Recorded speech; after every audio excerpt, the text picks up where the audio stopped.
É pura bucha, meus amigos e minhas amigas.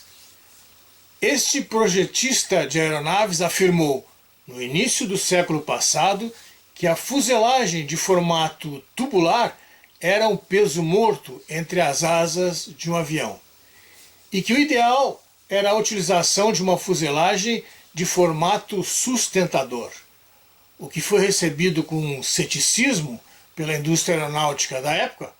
Hoje incorpora projetos de aeronaves modernas e até mesmo de espaçonaves. Você quer saber? Então, vem comigo.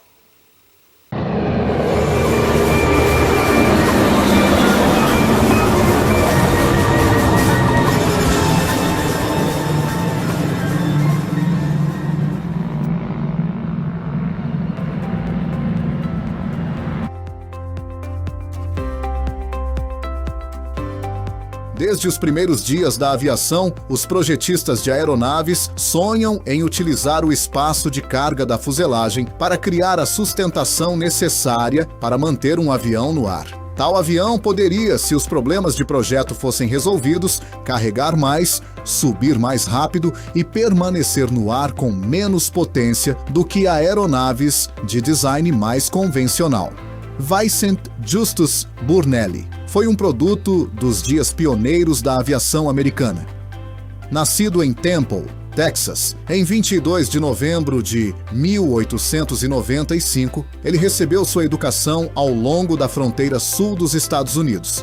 Ele frequentou escolas públicas em Temple e em Monterrey, México, antes de se mudar para o leste para estudar 3 anos no St. Peter's College, em Nova Jersey. Desde jovem, Burnelli demonstrou interesse por aviação. Ele aprendeu a pilotar planadores pela primeira vez em Staten Island, Nova York, em 1915, e passou a pilotar aeronaves motorizadas em Lincoln, Nebraska, em 1919. No entanto, projetar aeronaves em vez de voá-las era a maior paixão de Burnelli. A Primeira Guerra Mundial criou uma grande demanda por conhecimento em aviação, e Burnelli aproveitou a oportunidade para se estabelecer na indústria aeronáutica. Durante a guerra, trabalhou para as empresas aeronáuticas International, Continental e Lawson, em posições variadas como engenheiro, projetista e superintendente. Burnelli também se interessou pelo design de aeronaves de transporte, e essa fascinação o acompanharia pelo resto da vida. Em 1919, enquanto trabalhava para a Lawson Aircraft Company, em Milwaukee, Burnelli projetou um dos primeiros transportes comerciais, um biplano para 26 passageiros. Apesar do sucesso do projeto, Burnelli ficou desapontado com o design resultante. Como engenheiro, Burnelli acreditava que todos os componentes básicos de uma aeronave deveriam ser projetados para ajudá-la a manter o voo, o que não era o caso nos transportes da época. A fuselagem de um avião de design convencional, ele sentia, era apenas uma caixa para transportar passageiros e carga, e não oferecia sustentação. Burnelli estava determinado a criar um avião onde todas as peças ajudassem a fornecer a sustentação necessária para mantê-lo no ar. Para a tarefa vital de fornecer sustentação, os projetistas geralmente dependiam inteiramente das asas. Burnelli, no entanto, acreditava que uma aeronave mais leve e muito mais eficiente era possível se a fuselagem e as asas fornecessem sustentação. Logo, ele começou a projetar exatamente esse tipo de transporte. Em 1920, Burnelli se uniu a T.T. Remington para criar seu primeiro projeto de fuselagem elevadora. O avião, o RB-1, era um biplano bimotor que incorporava muitas das características únicas que seriam associadas aos transportes projetados por Burnelli pelas 5 décadas seguintes. A característica mais reconhecível do transporte tipo Burnelli era, claro, a fuselagem larga, plana e em formato de perfil aerodinâmico, uma característica que fornecia cerca de 40% da sustentação da aeronave. Sua posição única do motor era igualmente característica de um projeto Burnelli. Em vez de colocar os motores em nacelles entre as asas, como era costume, Burnelli montou os dois motores lado a lado na borda dianteira da fuselagem em formato de aerofólio. A ideia de Burnelli tinha muitas vantagens em relação à colocação mais convencional dos motores. Ao eliminar as nacelles, Burnelli tornou seus aviões mais leves do que transportes comparáveis de design mais convencional. O método de Burnelli também reduziu o estresse nas asas nos pontos onde os motores eram montados e diminuiu a área frontal do avião. Essas mudanças diminuíram o arrasto e melhoraram a aerodinâmica do avião. O projeto também apresentava vantagens de segurança. Alguns afirmam que a fuselagem plana e retangular do transporte Burnelli era mais resistente e oferecia mais proteção aos passageiros do que a longa e estreita fuselagem convencional.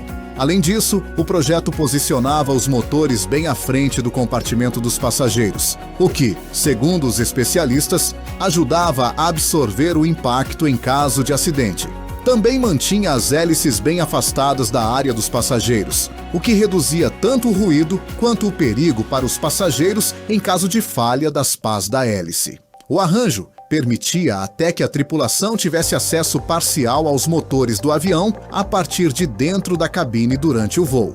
Os projetos de Burnelli invariavelmente tinham cauda dupla. Burnelli estava convencido de que havia criado um projeto de aeronave verdadeiramente revolucionário e usou seus esforços incansavelmente para conquistar sua aceitação de uma indústria aeronáutica cética. Da década de 1920 até sua morte em 1964, seus modelos permaneceriam uma presença constante, embora em grande parte não valorizados, no cenário da aviação dos Estados Unidos. Apesar de sua tecnologia de ponta, os transportes Burnelli não eram bonitos. Então, conquistar aceitação por um design tão incomum e revolucionário não foi tarefa fácil. O próprio Burnelli contribuiu inadvertidamente para esse problema também. Ao insistir em construir ele mesmo o projeto da fuselagem elevadora, ele impediu que outros fabricantes maiores incorporassem suas ideias em suas aeronaves. Ainda assim, Burnelli foi incansável em seus esforços para demonstrar a praticidade e eficiência de seus aviões ao público e à indústria da aviação. Durante a década de 1920, por exemplo, o RIB-2 tornou-se uma loja portátil de automóveis Essex, equipado para transportar 8 passageiros, um escritório totalmente equipado e um coupé Essex. O avião realizou uma turnê promocional pelos Estados Unidos. Provavelmente a maior inovação técnica da época foi do UB-20 de Burnelli. Sua construção totalmente metálica para 20 passageiros incorporava um novo tipo de estrutura que possuía vantagens importantes em eficiência, resistência a peso.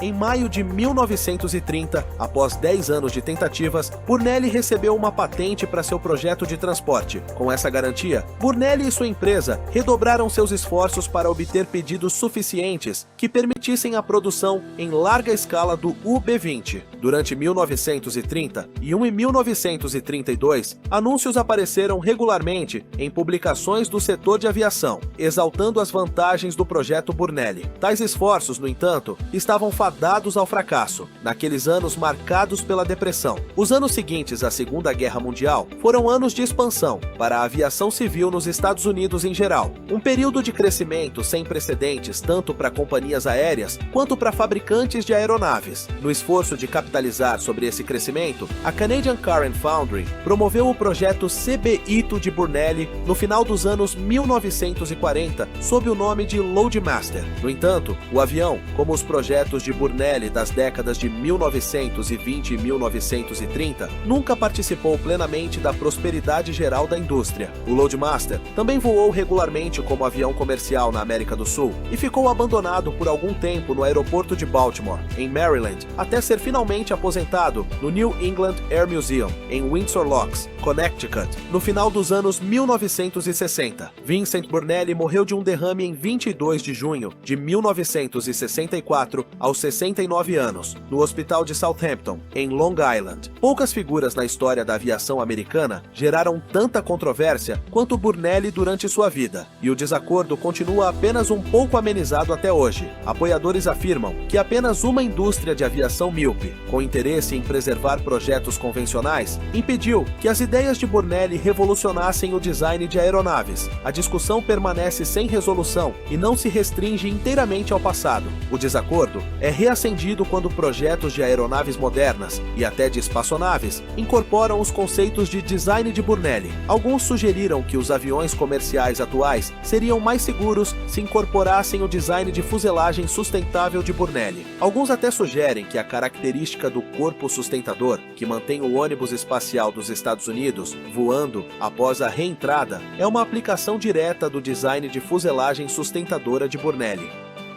Se inscreva no canal, compartilhe esse vídeo, um abraço e até a próxima!